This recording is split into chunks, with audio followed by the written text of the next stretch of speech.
പ്രിയ ദൈവജനമേ, മാർക്കോസിൻ്റെ സുവിശേഷം 6-ാം അധ്യായം 45 മുതൽ 52 വരെയുള്ള തിരുവചന ഭാഗമാണ് നമ്മുടെ ഇന്നത്തെ ചിന്താവിഷയം.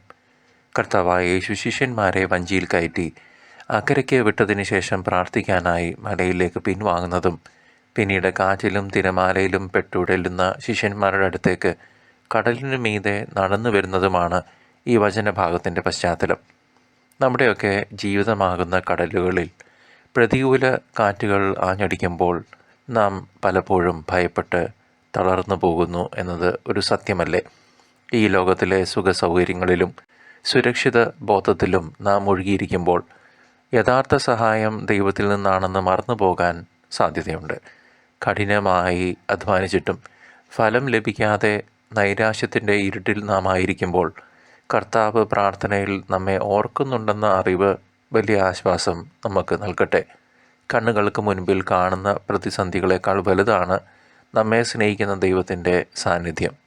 നമ്മുടെ ഹൃദയം പലപ്പോഴും കഠിനമായതുകൊണ്ടാണ് അവിടുത്തെ സാന്നിധ്യം തിരിച്ചറിയാൻ നമുക്ക് സാധിക്കാതെ പോകുന്നതും. വിശ്വാസത്തിൻ്റെ കണ്ണുകൾ കൊണ്ട് നോക്കിയാൽ മാത്രമേ ജീവിതത്തിലെ അത്ഭുതങ്ങളെ നമുക്ക് ദർശിക്കാൻ കഴിയുകയുള്ളൂ. Small things are beautiful in life. ധൈര്യമായിരിക്കുവിൻ, ഞാനാണ്, ഭയപ്പെടേണ്ട എന്ന നമ്മുടെ കർത്താവിൻ്റെ വാക്കുകൾ ആധുനിക ലോകത്തെ മനുഷ്യൻ്റെ ആകുലതകൾക്കുള്ള മരുന്നാണ്. നമ്മുടെ ജീവിതമാകുന്ന വഞ്ചിയിൽ ഈശോ കയറുമ്പോൾ മാത്രമേ കാറ്റും കോളിനും ശമനം ഉണ്ടാകുകയുള്ളൂ എന്ന് നാം ഓരോരുത്തരും തിരിച്ചറിയണം.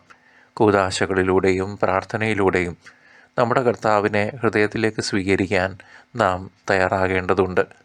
അപ്പം വർദ്ധിപ്പിച്ച അത്ഭുതം കണ്ടിട്ടും ശിഷ്യന്മാർക്ക് ക്രിസ്തുവിനെ മനസ്സിലാക്കാൻ, ഉൾക്കൊള്ളാൻ സാധിച്ചില്ല എന്നത് നമ്മുടെയും അവസ്ഥയാണ്. ദൈവം നൽകിയ മുൻകാല നന്മകളെ, മുൻകാല നല്ല അനുഭവങ്ങളെ, അത്ഭുതങ്ങളെ മറന്നുകൊണ്ട് പുതിയ പ്രതിസന്ധികളിൽ നാം വേവലാതിപ്പെടുകയല്ലേ? അവിടുത്തെ കരുണയിൽ പൂർണ്ണമായി ശരണപ്പെടുമ്പോൾ മാത്രമേ ആത്മീയമായ സമാധാനം നമുക്കും അനുഭവവേദ്യമാകൂ.